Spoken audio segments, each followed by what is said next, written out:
The snow fell like ash over the Appalachian ridgeline. Each flake caught the fading afternoon light, turning the air into a curtain of white that obscured everything beyond 50 yards. The wind howled through the pines, bending branches that had stood for 100 years, making them creak and groan, like old men remembering younger days. Petty Officer Cole Bennett didn't hear the branch crack. One moment his boots were solid on the icy trail. The next moment there was nothing but air and the sickening lurch of freefall. His stomach dropped. His hands clawed at empty space. Then impact. Pain exploded through his left leg as he hit the rocky slope and tumbled down, down into the ravine below. The world stopped spinning. Cole lay on his back, staring up at the gray sky through the snow. He tried to move his leg and bit back a scream. Something was very wrong. The pain wasn't just pain anymore. It was a living thing pulsing with each heartbeat radiating from his thigh in waves that made his vision blur. Above him, voices shouted. Boots scrambled on loose rock. Bennett's down, Bennett's down. How far? 30 feet, maybe 40. Can't see him through the snow. Lieutenant Commander Garrett Wolf appeared at the edge of the ravine, his face a pale oval against the darkening sky. At 35, Wolf had the kind of face that looked carved from granite. Hard angles, eyes that missed nothing. A scar along his jaw from a bar fight in Thailand that he'd won, but barely.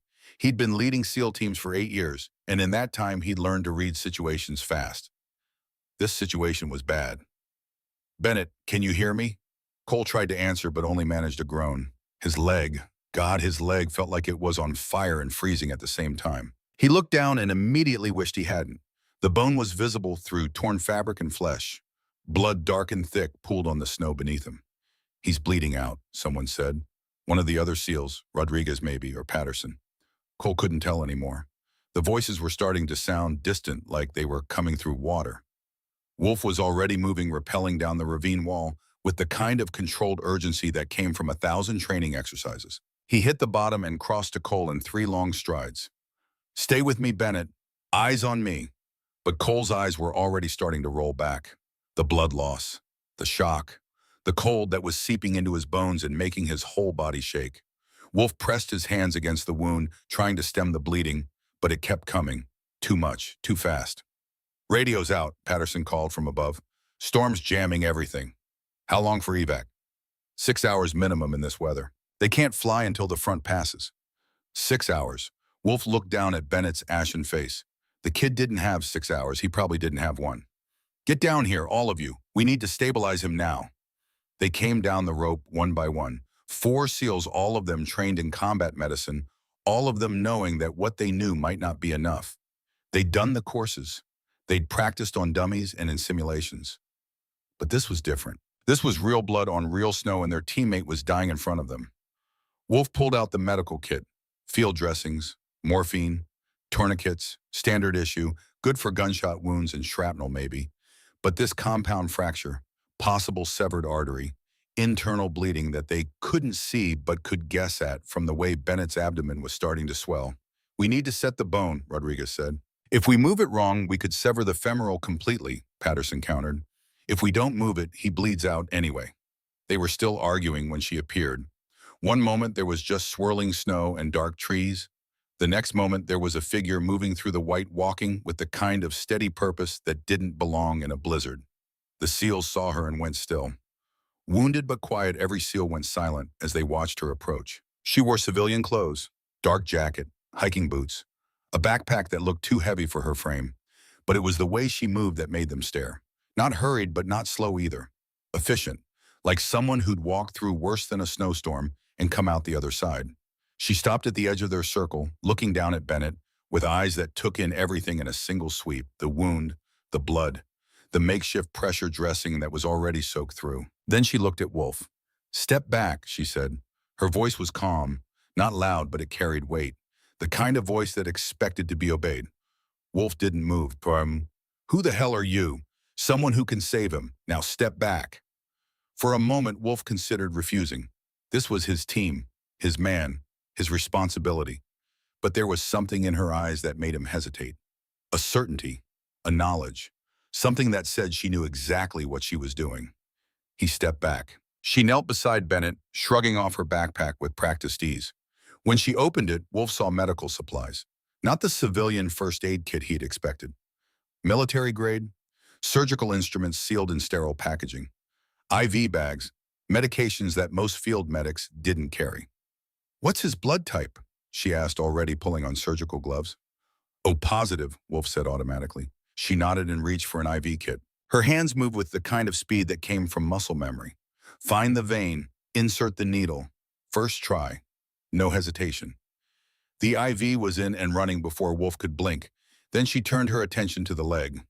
"This is going to hurt," she said to Bennett, though his eyes were glazed and unfocused. "But you'll live."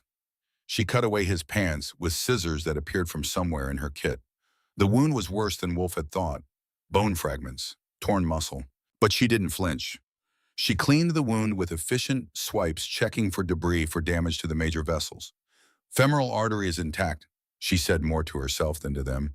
"Bone fragments in the muscle tissue. Needs surgical debridement, but that can wait. First we stabilize." She worked in silence after that.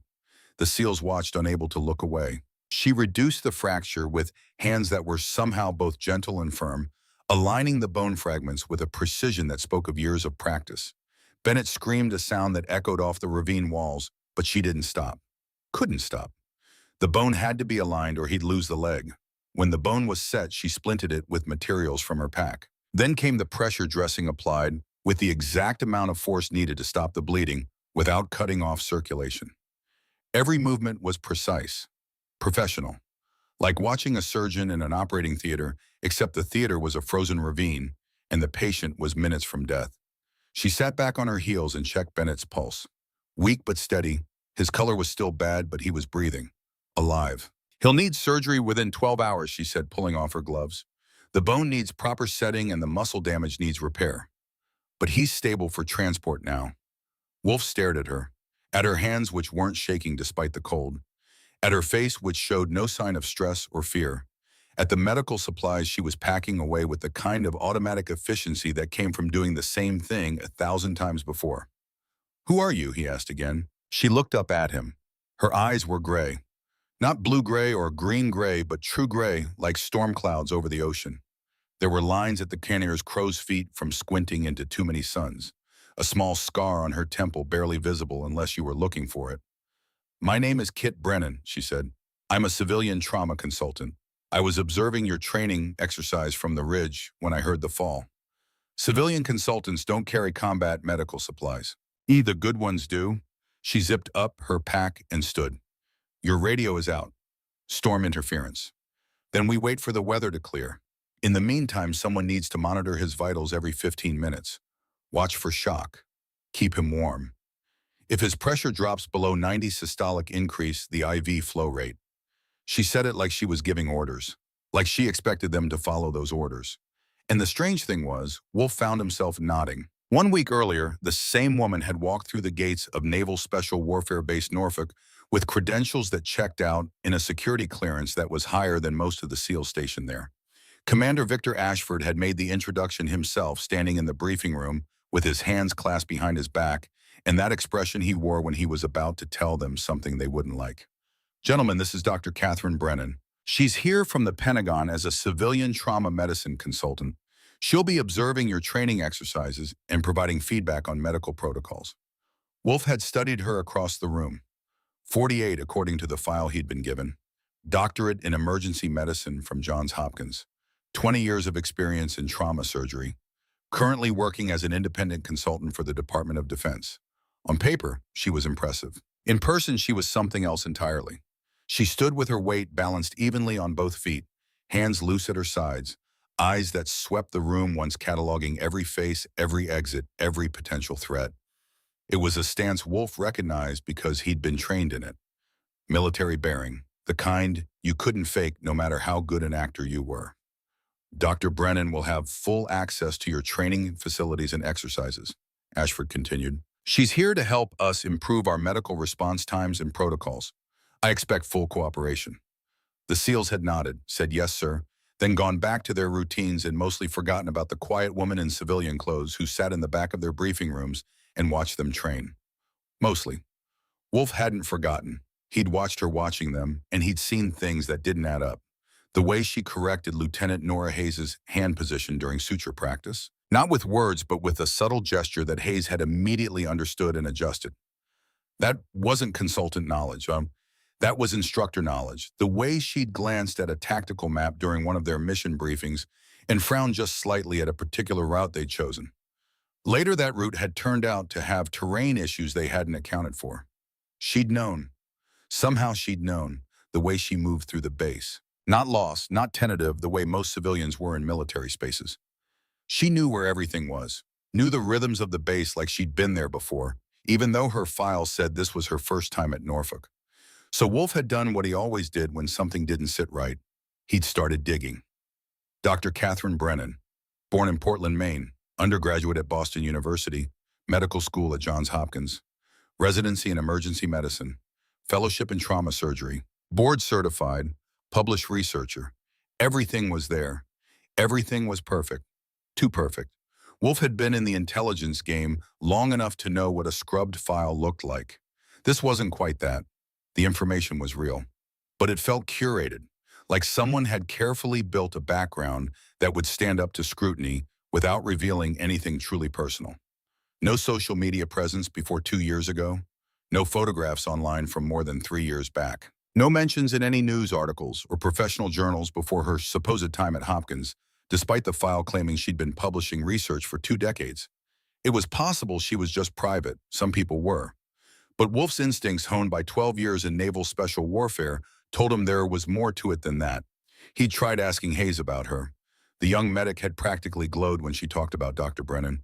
"She's amazing, sir. The way she breaks down complex procedures into simple steps. The way she can look at a wound and know exactly what needs to be done. I've never seen anyone with that kind of, I don't know, certainty, I guess."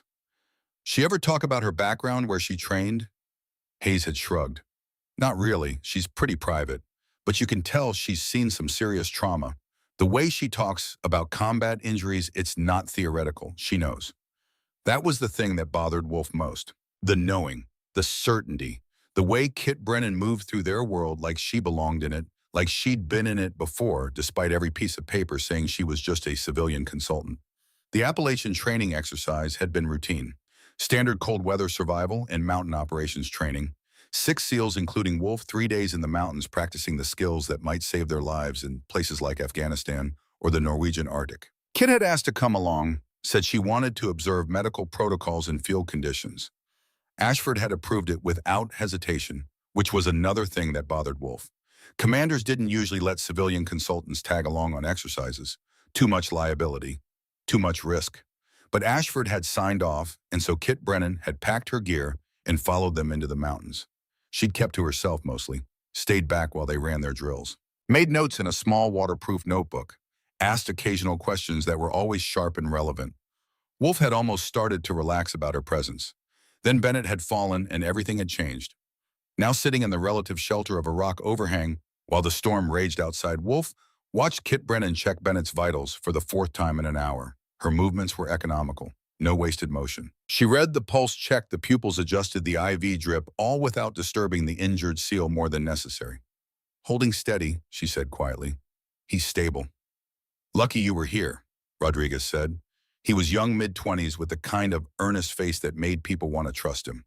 "If it was just us, I don't know if we could have saved him." Kit didn't answer, just packed her supplies away and moved to the edge of their shelter, looking out at the snow. Wolf followed her, stood beside her in silence for a moment, watching the white curtain fall. "That wasn't civilian first aid," he said finally.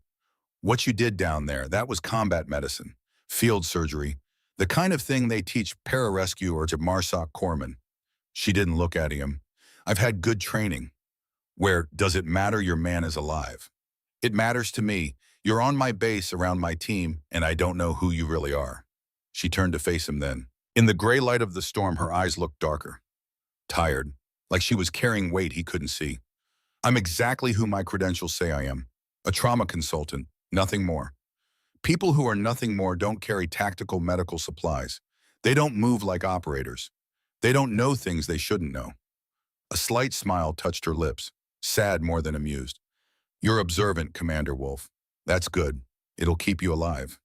Stop deflecting." "I'm not deflecting. I'm choosing what to share. There's a difference. Before he could press further, Patterson called out from where he was monitoring the radio. "Storm's breaking, I've got signal. Calling in the evac now." The helicopter came 40 minutes later, blades cutting through the thinning snow with a sound like thunder. They loaded Bennett on a stretcher kit, giving final instructions to the flight medic about the injury and what had been done. Wolf watched her hand over care with the kind of reluctance he'd seen in good doctors before. Not wanting to let go, wanting to see it through to the end. They flew back to Norfolk in the dark, the city lights spreading below them like scattered stars. Bennett was rushed to the base hospital as soon as they landed. The doctors there took one look at the field surgery and asked who'd done it. "Civilian consultant," Wolf had said, and watched their eyebrows rise. "Whoever it was knows their business. This is textbook pararescue field stabilization. Saved his life, no question." Pararescue. The word stuck with Wolf as he made his way back to the barracks. Pararescue were the Air Force's elite medical operators. They went into the worst places on Earth to rescue and treat wounded personnel. They were part medic, part warrior, part guardian angel. And they were all military, not civilian, never civilian. He found Kit in the medical tent the next morning. She was restocking supplies her back to the door, organizing gauze packages with the kind of precision that spoke of habit. "Morning, Dr. Brennan." She turned, and for just a fraction of a second, Wolf saw something flash in her eyes. Wariness, maybe, or recognition of what was coming. "Commander Wolf, how's Bennett?" "Stable, in surgery now. The doctor said whoever did the field work saved his life. Said it was pararescue level medicine." She went back to her supplies. "Then Bennett had a good day." "Pararescue are military, Dr. Brennan, not civilian. So either you used to be military and aren't anymore, or you learned from someone who was. Either way, your file doesn't mention it. My file mentions everything relevant to my current position." "Is it relevant?" She was quiet for a long moment. Then she set down the gauze and turned to face him fully. "I had a husband," she said quietly. "Lieutenant Daniel Brennan, Navy SEAL. He died 10 years ago in a classified operation. After he died, I wanted to understand what he'd gone through, what his world had been like. So I studied combat medicine, learned from the best instructors I could find, volunteered with veteran organizations, eventually got into contract work supporting military operations. That's how I ended up here." The story came out smooth, practiced. But there was real pain in her eyes when she said her husband's name. That part at least was true. "I'm sorry for your loss," Wolf said, meaning it. "Thank you. Now, if you'll excuse me, I have work to do." She turned back to her supplies, clearly ending the conversation. Wolf stood there for a moment longer, then left. But as he walked back across the base, he couldn't shake the feeling that she'd told him just enough truth to stop him from asking more questions. The skill of someone who'd been interrogated before, who knew how to give answers that satisfied without revealing. He pulled out his phone and typed a message to a contact he had at Naval Intelligence, someone who owed him a favor. "Need a deep background check. Catherine Brennan, civilian trauma consultant currently at Norfolk." Something doesn't add up. The response came back 30 minutes later. Just 2 words. "Files classified." Wolf stared at the screen. Files classified. Not files unavailable or no records found. Classified. Which meant someone very high up the chain had decided that Catherine Brennan's real background was need to know only. And Wolf apparently didn't need to know. 3 days passed. Bennett came through surgery well awake and complaining about the hospital food, which the doctors said was a good sign. Kit visited him once, checked his charts, spoke quietly with his surgeon, then left without fanfare. Wolf watched her, noticed things. The way she always sat with her back to a wall and her eyes on the exits. The way she cataloged people entering a room before they'd fully crossed the threshold. The way her hands sometimes went to her hip, right where a sidearm would sit before she caught herself and stopped. Small things, things most people wouldn't notice. But Wolf wasn't most people. On the 4th day during a routine training exercise in the base gym, Wolf saw it. Lieutenant Nora Hayes was practicing sutures on a training dummy when her hand slipped. The needle went through the dummy and into her palm. Not deep, but enough to draw blood. Hayes swore and pulled the needle out. Kit was there in seconds, materializing from wherever she'd been observing, already pulling on gloves from the kit she apparently carried everywhere. "Let me see," she said, taking Hayes' wrist gently. She examined the puncture wound, checking for debris for damage to the tendons. Then she reached for her supplies to clean and dress it. As she worked, her sleeve rode up, and Wolf saw it. A tattoo, small, discreet on the inside of her wrist where it would normally be hidden. But he was standing at the right angle, and the light hit it just right, and he saw it clear as day. a caduceus medical symbol surrounded by wings, the unofficial mark of Air Force pararescue medical specialist. Wolf had seen it exactly twice before in his career, both times on operators who'd saved lives in places they weren't supposed to talk about. His heart rate kicked up, not from fear, from confirmation. Kit Brennan wasn't a civilian consultant. She was, or had been, one of the most elite medical operators in the entire military, a pararescue officer, which meant she'd been through training that made SEAL training look gentle, meant she'd seen combat, meant she'd saved lives under fire in places that didn't officially exist. And she was here at Norfolk pretending to be something she wasn't. The question was why. Kit finished dressing Hayes' hand and gave her the standard care instructions.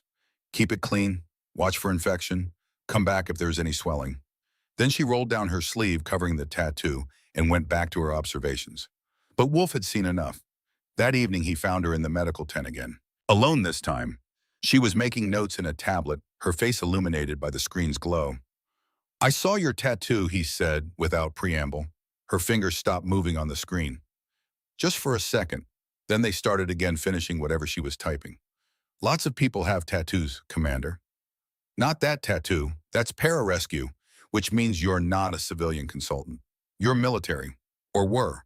Special Operations Medical. The people who go into hell to pull people out." She set down the tablet and looked at him. Really looked at him with eyes that had seen things he could only imagine. "I told you my husband was a SEAL. You said you learned from good instructors. You didn't say you were one of those instructors, that you were an operator yourself." "Was," she said quietly. "Past tense. I retired 2 years ago. Civilian consultant is what I do now." "Why, Bahanam?" "Because I got tired of the classified missions, the operations that don't exist. The funerals where you can't tell anyone what really happened." She stood up, and there was something fierce in her expression now. "Daniel died in a mission that officially never happened. I couldn't even get his full records. Couldn't know the whole truth about how he died. So I got out, found a different way to serve. This is it." It sounded true. Sounded like something someone would do after losing a spouse to the shadows. But Wolf's instincts were still screaming that there was more to it.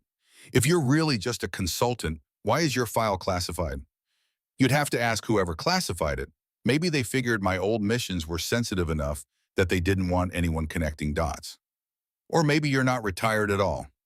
Maybe you're still operational. Deep cover. Doing something here that requires everyone to think you're just a civilian."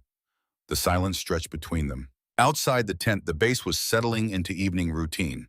Voices calling, vehicles moving, the familiar rhythms of military life. Finally, Kit smiled. It was a tired smile, the smile of someone carrying weight. "You're good at your job, Commander Wolf.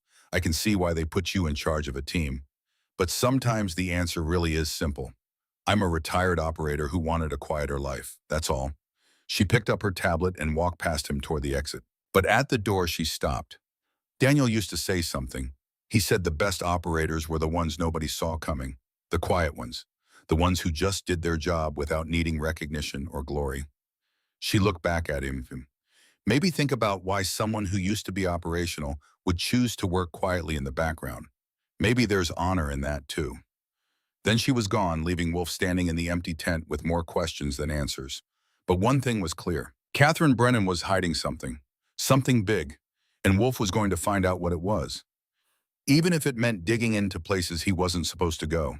Because that tattoo didn't lie. Neither did the way she'd saved Bennett's life. Or the way she moved through their world like she'd been born to it. Kit Brennan was an operator. Maybe not active, but once you learn to move like that, to think like that, to see the world through that lens, you never really stopped. And if she was still operational, still working some kind of mission, then Wolf needed to know. For his team's safety. For his own understanding.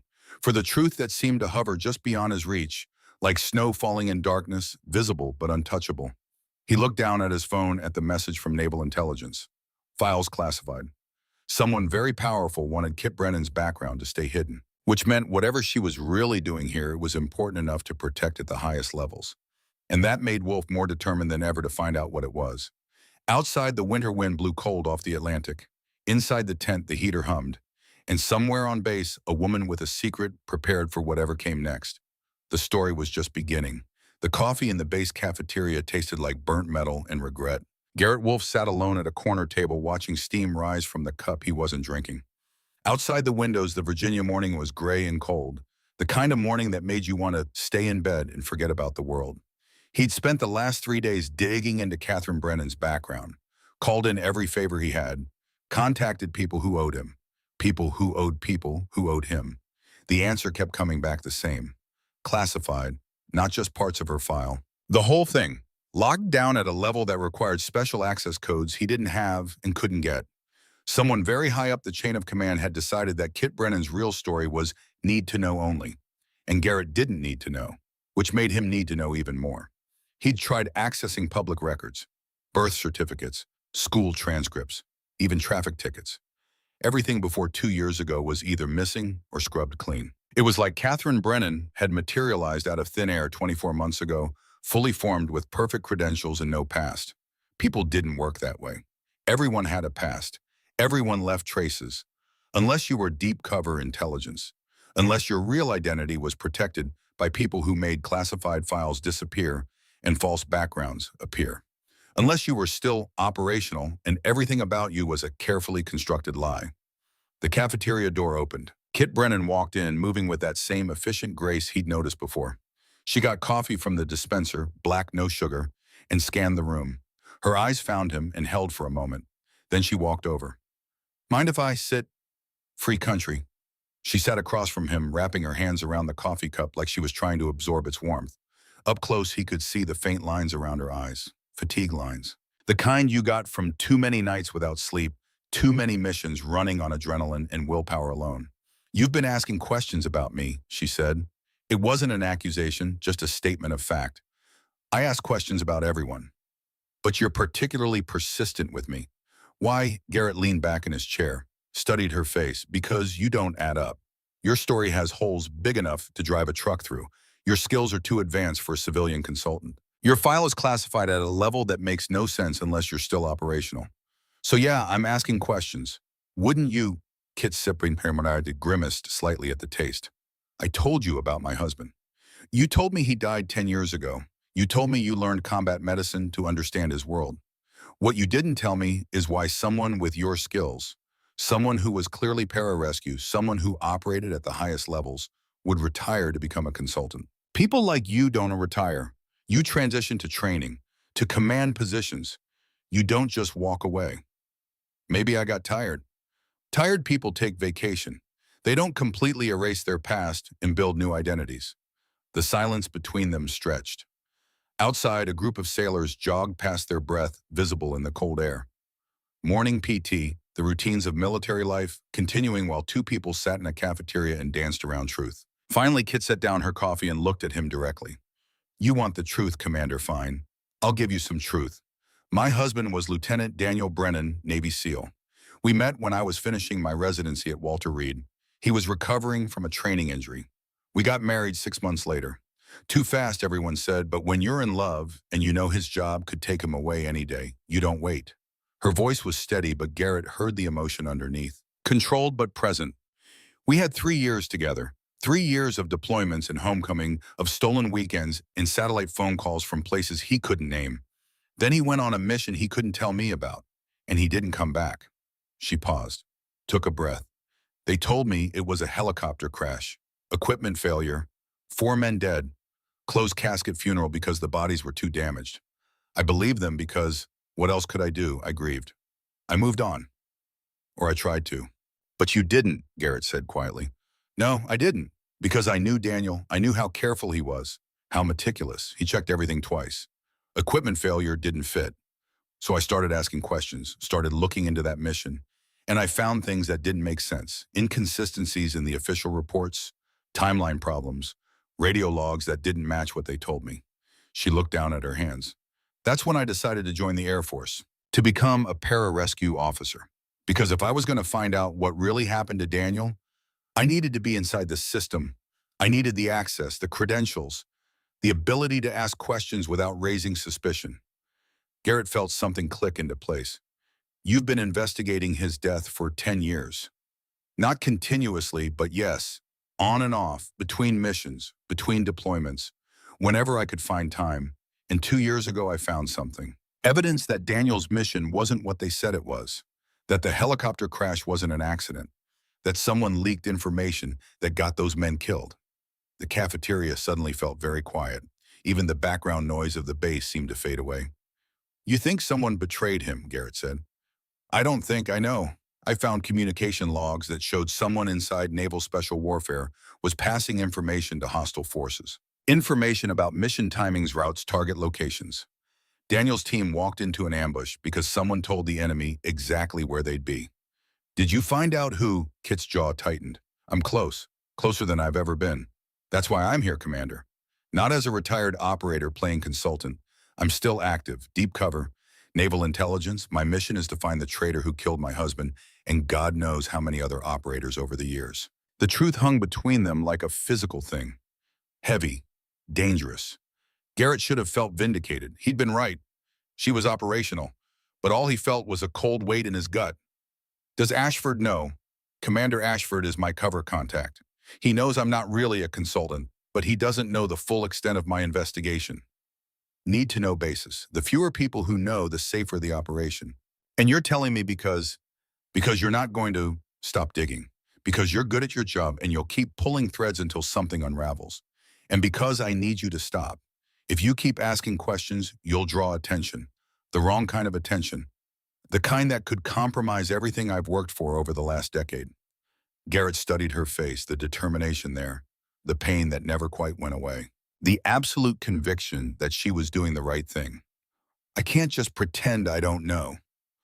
"I'm not asking you to pretend. I'm asking you to trust me, to let me do my job. When it's over, when I've found the traitor, I'll tell you everything. But until then, I need you to back off." Before Garrett could respond, the cafeteria door burst open. Lieutenant Nora Hayes rushed in, her face flushed. "Commander Wolf, we've been looking everywhere for you. Commander Ashford wants everyone in the briefing room." Now, 3 days after he'd saved Cole Bennett's life in that frozen ravine, everything changed again. The briefing room was packed. Every SEAL on base seemed to be there, along with intelligence officers, logistics personnel, and Commander Ashford standing at the front with a grim expression. Garrett found a seat near the back. Kit slipped in after him, standing against the wall where she could see the whole room. Always aware, always watching, Ashford waited for the room to quiet, then gestured to the large screen behind him. A map appeared, Appalachian Mountains, same region where they'd done their training exercise. "At 0300 this morning, we lost contact with Delta Team 7, 6 operators conducting a classified training exercise in the same mountain range where some of you were last week. Their last communication indicated they were proceeding to Checkpoint Bravo. They never arrived." Murmurs rippled through the room. Delta Force didn't just disappear. These were some of the most elite soldiers in the world. Intelligence suggests they may have encountered a domestic terrorist cell operating in the region. "We've had reports of militia activity, but nothing concrete until now. Command wants a rescue team assembled and deployed within the hour." Ashford's eyes swept the room. "I need volunteers. This won't be easy. The weather's deteriorating again. The terrain is hostile. And if there really is a militia group out there, you'll be walking into a potential combat situation on U.S. soil. That comes with its own complications." Every hand in the room went up. Ashford allowed himself a tight smile.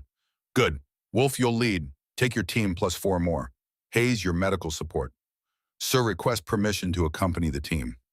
Everyone turned. Kit had stepped forward from the wall. Her voice was calm but carried through the room. Ashford frowned. "Dr. Brennan, this isn't a training observation. This is a potential combat rescue, which is exactly why you need the best medical support available. No offense to Lieutenant Hayes, but if those Delta operators are injured, they'll need more than field medicine. They'll need surgical intervention. I can provide that. It's too dangerous for a civilian. With respect, Commander, I think we both know I'm more than capable of handling danger." The room had gone silent. Everyone watching this exchange between the civilian consultant and the base commander. Garrett saw something pass between them. Some unspoken communication. Finally, Ashford nodded.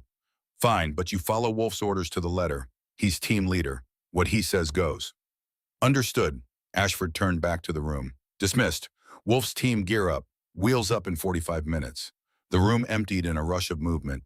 Garrett caught Kit's arm as she headed for the door. "You shouldn't come," he said quietly. "If there really is a militia group out there, if this is a combat situation, you'll be exposed. Your cover will be blown." "My cover will be fine." Not if you have to fight, not if you have to use skills that civilian consultants don't have. She looked at him with those gray eyes that had seen too much. Those Delta operators might be dying right now. If they are, they need someone who can save them. That's more important than my cover. That's more important than anything. Even finding your husband's killer. Daniel would want me to save those men. The investigation can wait. They can't. She pulled her arm free and walked away, leaving Garrett standing in the empty briefing room. He thought about what she'd said, about Daniel, about the choice she was making, about the kind of person who would put a decade-long investigation on hold to save strangers, the kind of person who deserved the truth, which made what he'd discovered that morning even worse. After Kit had left the cafeteria before Hayes had burst in with the emergency summons, Garrett had made one more call to a friend who worked in the Navy's Casualty Assistance Office, someone who had access to records that even naval intelligence couldn't completely scrub. He'd asked about Lieutenant Daniel Brennan, K.A., 10 years ago, helicopter crash. The response had come through just before he'd entered the briefing room. Daniel Brennan's death was officially listed as equipment failure, but there was a flag in the file, a notation that indicated the incident had been investigated by Naval Criminal Investigative Service, not standard procedure for an accident, which meant someone else had suspected it wasn't an accident. Someone else had thought there might be foul play, and the investigation had been closed. Not solved, just closed, by order of someone high enough to shut down an NCIS inquiry. Kit was right. Someone had killed her husband. Someone with enough power to cover it up, to shut down investigations, to make questions disappear. And now she was walking into a potential combat zone, risking everything she'd worked for to save people she didn't know. Garrett made his decision. Whatever came next, whatever happened on that mountain, he was going to help her. Not just as a SEAL following orders, as someone who understood loss, who understood the need for answers, who understood what it meant to spend years carrying the weight of unanswered questions. He pulled out his phone and sent a quick message to his intelligence contact. Need everything you have on the Daniel Brennan investigation. NCIS case file. Who ordered it closed? Everything. Then he headed to the armory to gear up. In less than an hour, they'd be back in those mountains, back in the cold and the snow. But this time the stakes were higher, the danger more real. And Kit Brennan was about to make a choice that would change everything. The helicopter lifted off exactly 45 minutes later. 8 SEALs, including Garrett, Lieutenant Hayes, and Kit sitting near the door with her medical pack at her feet, staring out at the landscape rushing past below. The pilot's voice crackled over the comm. ETA to last known position 20 minutes. Weather's holding for now, but another storm front's moving in. We'll have maybe 3 hours before conditions get too bad for extraction. 3 hours to find 6 missing Delta operators in terrain that covered hundreds of square miles. Garrett looked around at his team. Rodriguez and Patterson, who'd been with him in the ravine when Kit had saved Bennett. 4 others from different teams, all experienced, all volunteers. Hayes nervous but determined, checking her medical supplies for the 3rd time, and Kit still staring out the window. Calm, focused, like she'd done this 1,000 times before, which she probably had. Listen up, Garrett called out over the helicopter noise. Delta Team's last known position was a valley about 3 clicks from where we had our training accident. Intelligence thinks they might have stumbled onto a militia compound. If that's true, we're not just doing rescue. We're potentially engaging hostile forces on U.S. soil. Rules of engagement are different, weapons tight unless fired upon. Clear. Nods all around. Dr. Brennan, you stay with Hayes at all times. If we make contact with hostiles, you both get to cover and you stay there. Understood. Kit looked at him. Something flickered in her eyes. Amusement, maybe, or recognition of the lie they were both telling. Understood, Commander. The helicopter began its descent. Through the windows, Garrett could see the mountains rising up dark and forbidding against the gray sky. Snow clung to the higher elevations. Down in the valleys, bare trees stood like skeletal fingers reaching for the clouds. Beautiful and deadly. The kind of place where people disappeared. They touched down in a clearing, the rotor wash kicking up dead leaves and snow. The team deployed quickly, spreading out in a defensive perimeter while the pilot kept the engines running. We'll hold position here, the pilot said. Call when you need extraction, and make it fast. That storm's coming whether we like it or not. Garrett acknowledged and led his team into the trees. The forest closed around them immediately. Dark, quiet, just the sound of wind in the branches and their boots crunching on frozen ground. They moved in tactical formation, weapons ready, each SEAL covering a sector. Kit moved with them, staying close to Hayes like she'd been ordered. But Garrett noticed how she moved. Not tentative, not scared. like she belonged here, like this was just another mission. They'd covered maybe half a click when Rodriguez raised his fist. Everyone stopped. Movement, 2 o'clock, 50 meters. Garrett signaled for the team to take cover. They melted into the trees, weapons trained on the direction Rodriguez had indicated. A figure stumbled into view. Male, wearing tactical gear, moving badly, favoring his left side. Delta Force. Friendly coming, Garrett called out. Don't shoot, we're SEAL Team Rescue. The figure stopped, swayed, then collapsed. Kit was moving before Garrett could give the order, crossing the distance to the fallen operator, with Hayes right behind her. By the time Garrett reached them, Kit had the man's vest open and was checking for wounds. Gunshot, left side, through and through, missed vital organs, but he's lost blood. Her hands moved with practiced efficiency. Hayes started an IV type O. I need to pack this wound. How many others? Garrett asked the Delta operator. The man's eyes were glazed with pain, but he focused on Garrett's face. 5 more, compound, half-click north. Militia, 30, maybe 40. They're waiting. Then his eyes rolled back and he lost consciousness. Kit worked on him for 3 minutes that felt like 30. Packing the wound, getting the IV started, stabilizing him enough for transport. He needs a hospital, she said finally, but he'll live long enough to get there. Garrett made the call. 2 of his SEALs would take the wounded Delta operator back to the helicopter for immediate evac. The rest would push forward to the compound. As they prepared to move out, Garrett's phone buzzed, a message from his intelligence contact. He opened it and felt his blood go cold. It was a name, the name of the person who'd ordered the Daniel Brennan investigation closed 10 years ago. Commander Victor Ashford. Garrett looked up, his mind racing. Ashford had closed the investigation into Daniel's death. Ashford, who was Kit's supposed cover contact. Ashford, who'd insisted she come on this mission despite the danger. Ashford, who'd sent them to this exact location where Delta Team had disappeared. And suddenly Garrett understood. This wasn't a rescue mission. It was a trap, and Kit was the target. The forest held its breath. Garrett Wolfe had been in enough firefights to recognize the difference between ordinary quiet and the stillness that preceded bloodshed. This was the latter. Even the wind had died, leaving only the soft crunch of snow under their boots as his team moved north toward the compound. He glanced at Kit, who just finished stabilizing the wounded Delta operator. Her face showed nothing, but he knew her well enough now to read the subtle tension in her shoulders. She sensed it too, the wrongness of this mission. His phone buzzed. The message from Naval Intelligence made his pulse spike. Commander Victor Ashford closed the Daniel Brennan investigation. Classified directive, January 2015. Garrett stopped walking, read it again. The implications hit like a freight train. Ashford had shut down the inquiry into Daniel's death, which meant he either was the traitor or protected the traitor. Either way, he'd sent them here. Sent Kit here. Dr. Brennan, his voice came out low, urgent. We need to talk, right now. Something in his tone made her turn, made her eyes sharpen with the instantaneous awarenesses of an operator who'd survived too many ambushes to ignore warning signs. What happened? He showed her the screen. For 3 seconds, Kit's expression didn't change. Then something flickered across her face, not surprise, recognition, like she'd suspected but hadn't wanted to believe. How long have you known? Her voice stayed level. 30 seconds, my contact just sent it. Garrett looked toward the compound, barely visible through the trees. If Ashford closed the investigation into Daniel's death, he knows you've been digging. He knows what you're looking for. And he sent us here. No Delta Team. Kit said it like a fact, not a question. Probably not. Or if there is, they're already compromised. She stood silent, processing, calculating. Garrett recognized that look. He'd seen it on every good operator he'd ever known. The moment when the mission parameters shifted and you had to decide whether to abort or adapt. We pull back, Kit said finally.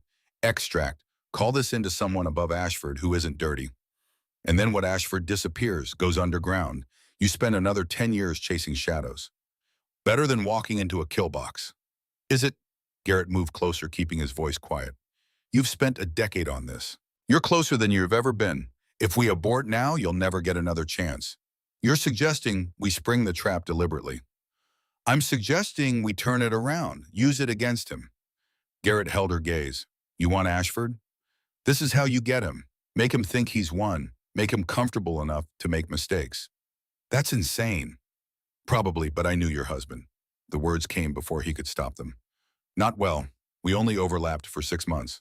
But Daniel showed me your photo once, said you were the smartest person he'd ever met, said you'd have made a better operator than half his team if you'd wanted to. So I'm betting you're smart enough to pull this off. Kit's eyes widened slightly. You served with Daniel. Different squad, same deployment. Syria 2014. We ran joint operations for 18 weeks. Garrett paused. The night before his last mission, he told me he was going to marry you again when he got back. Renew your vows, said the first wedding had been rushed, and he wanted to do it right this time. Her breath caught, just barely, just enough. He never mentioned that to me. He wanted it to be a surprise. Garrett looked away. I was supposed to be his best man. Instead, I was a pallbearer at his funeral. The silence stretched. Somewhere in the trees, a branch cracked under snow weight. Okay, Kit said quietly. We do this, but smart. We need evidence that will hold in court. Not just me saying he's dirty, actual proof. Recording, well, better. We make him incriminate himself, but we also document the entire operation. The trap, the mercenaries, everything. She pulled out her phone, fingers moving fast. I'm sending coordinates to a secure contact at JAG. If this goes sideways, at least the investigation continues. Garrett nodded. What's the play? A grim smile touched her lips. I've spent 10 years pretending to be people I'm not. Time to pretend one more time. 20 minutes later, Garrett briefed his team in a tight circle, voices low. Commander Ashford is potentially compromised. We believe this mission is a setup to eliminate Dr. Brennan, who's been investigating Daniel Brennan's death. Anyone who wants out, no judgment. You didn't sign up for this. Nobody moved. Rodriguez spoke first. Sir, if Ashford's dirty, if he got Lieutenant Brennan, and who knows how many others killed, then we finish this. That's what we do. Nods around the circle. Patterson, the others.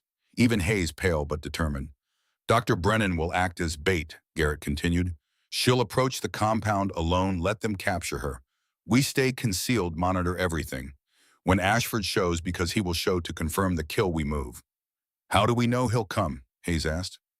Kit answered, because he can't afford not to. He needs to verify I'm dead and verify I didn't tell anyone what I knew. That means he'll want to interrogate me first. That's when we get him. She started removing her tactical gear, vest, jacket, weapons, stripping down to look vulnerable. Hayes stepped forward with the wire, a miniature microphone nearly invisible clipped inside Kit's collar. The receiver paired to Garrett's earpiece. Testing, Kit murmured. Crystal clear. One thing, Garrett said. If they search you, if they find the wire, code word is Damascus. We hear that we come in immediately. Kit nodded. Check the small knife hidden in her boot. Backup plan. Always have a backup plan. Then she was moving into the open hands visible, walking toward the compound like someone separated from their unit, like someone looking for help, like prey. Garrett and his team melted into the forest, positions with clear sight lines, weapons ready, waiting. His earpiece crackled with Kit's footsteps, her breathing controlled and steady. Then voices. Contact, single female south approach. Secure her, alive. 3 men emerged from the buildings, professional, military bearing, not militia, contractors.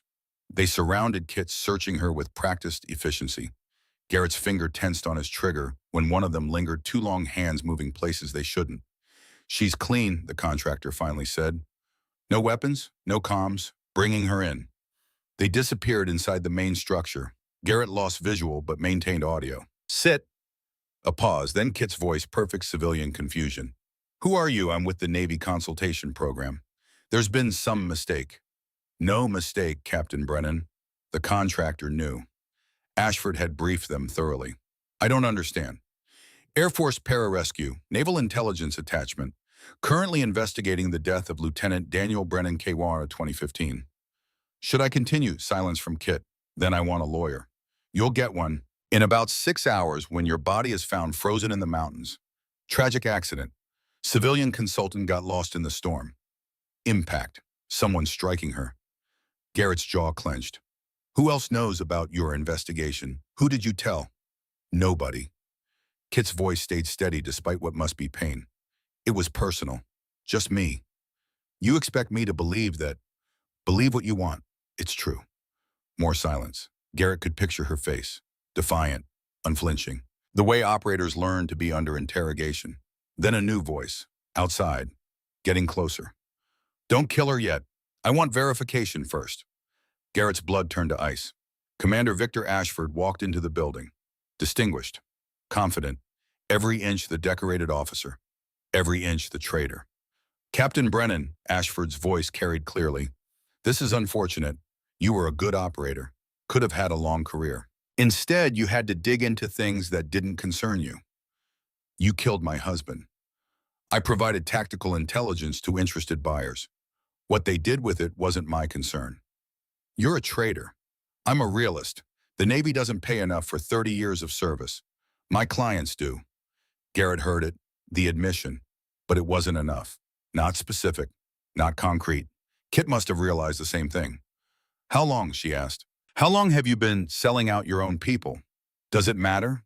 I'd like to know, before you kill me, how many people died because of you? Ashford was quiet for a moment. When he spoke, his voice carried an edge of pride. The first time was 2003, Marine Reconnaissance Team in Fallujah. I passed their coordinates to an insurgent cell. Good money for minimal effort. After that, it got easier. How many total? I stopped counting after 30. Not 43 like he'd confessed in the original version. More believable, more chilling. Daniel was just another payday for you. Daniel was in the wrong place at the wrong time. His team was secondary to the real target that day. Collateral damage. If it's any consolation, I didn't specifically target him. That's supposed to make me feel better. It's supposed to make you understand this was never personal. It's business. And now, unfortunately, you're bad for business. Garrett heard metal slide against leather. Ashford drawing a weapon. Any last words? Just one thing, Kit said. Her voice changed, harder, more confident. You should have searched me better. What? The wire they found was a decoy.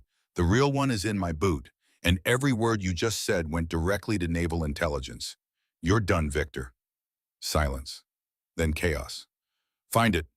Find the wire. But Garrett was already moving. Had been moving since the moment Kit said Damascus, disguised as decoy. The code hidden in plain speech. 6 SEALs burst from the forest in coordinated precision. Hayes stayed back, covering the extraction route.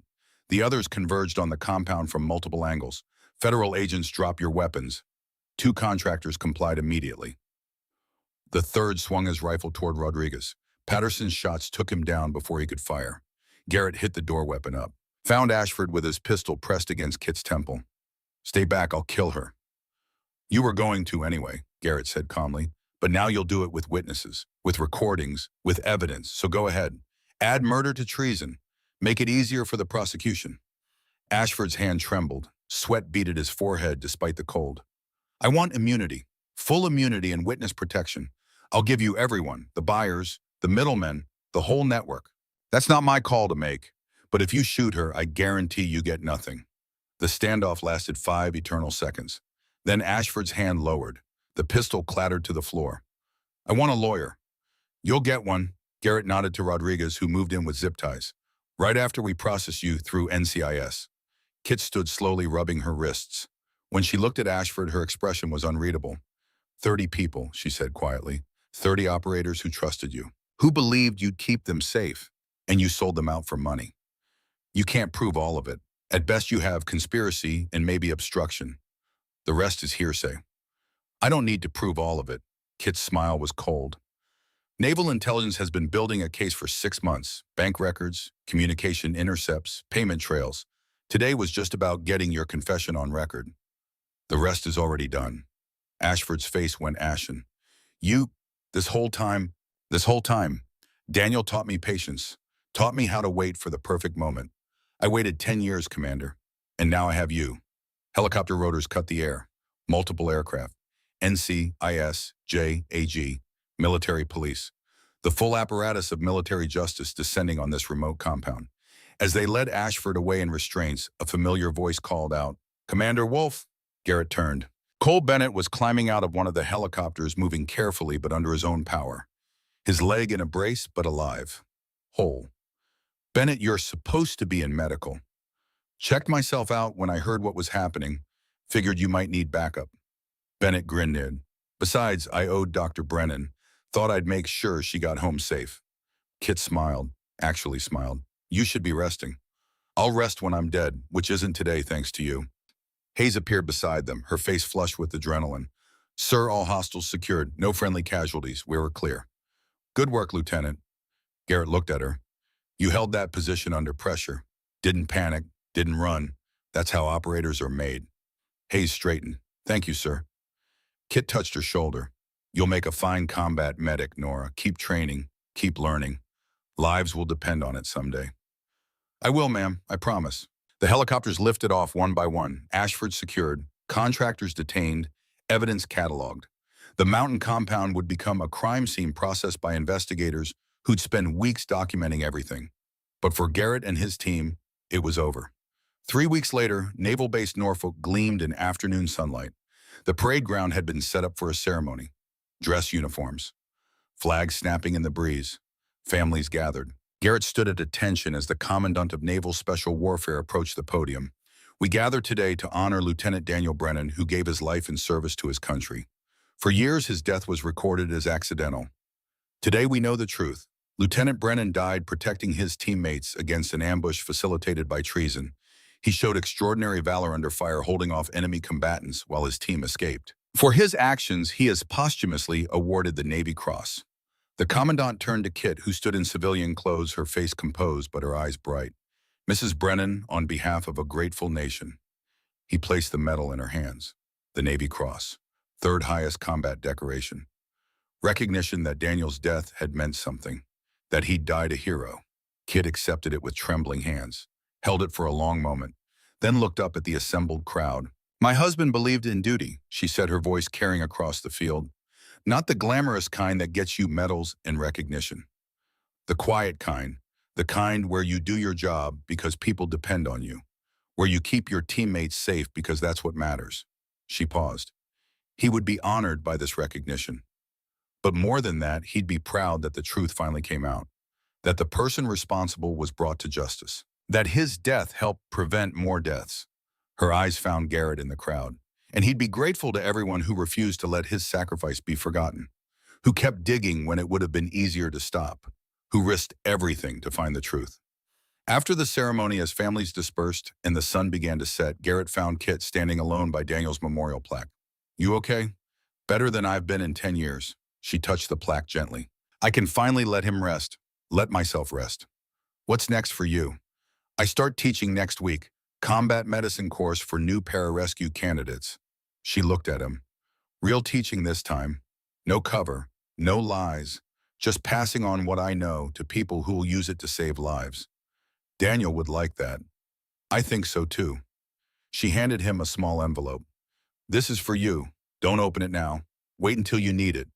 Garrett took it, curious but knowing better than to ask. As he walked away, he glanced back once. Kit was still standing by the memorial, one hand on Daniel's name, saying goodbye to the past and hello to whatever came next. 6 months later, Garrett opened the envelope during a particularly difficult mission. Inside was a single card with Kit's handwriting. The best operators are the ones who remember that every life saved is worth more than any mission completed. Stay safe. Keep your people safe. That's what Daniel would want. Kit.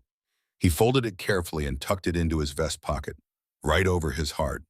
That same week in a training facility across the country, Kit stood before a class of young pararescue candidates.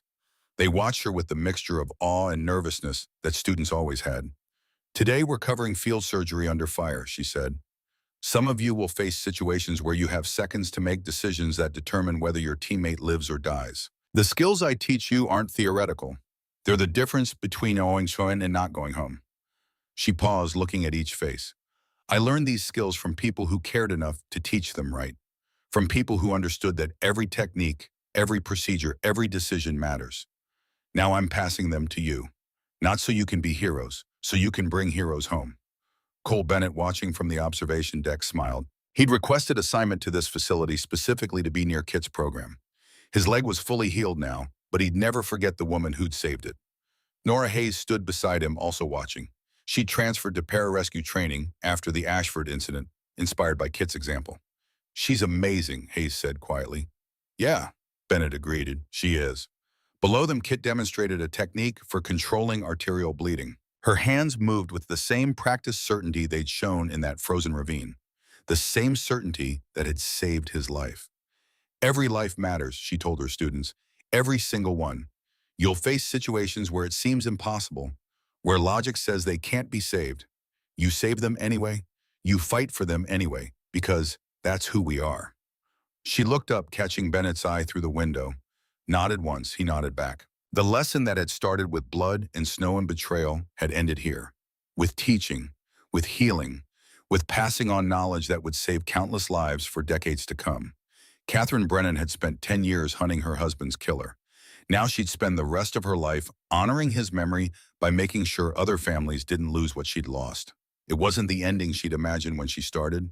It was better. Because in the end, justice wasn't just about punishment. It was about prevention, about making sure the sacrifice meant something, about turning pain into purpose. And as she taught her students the skills that Daniel would have wanted them to know, Kit finally felt at peace. The guardian had found her rest, but the legacy would continue forever.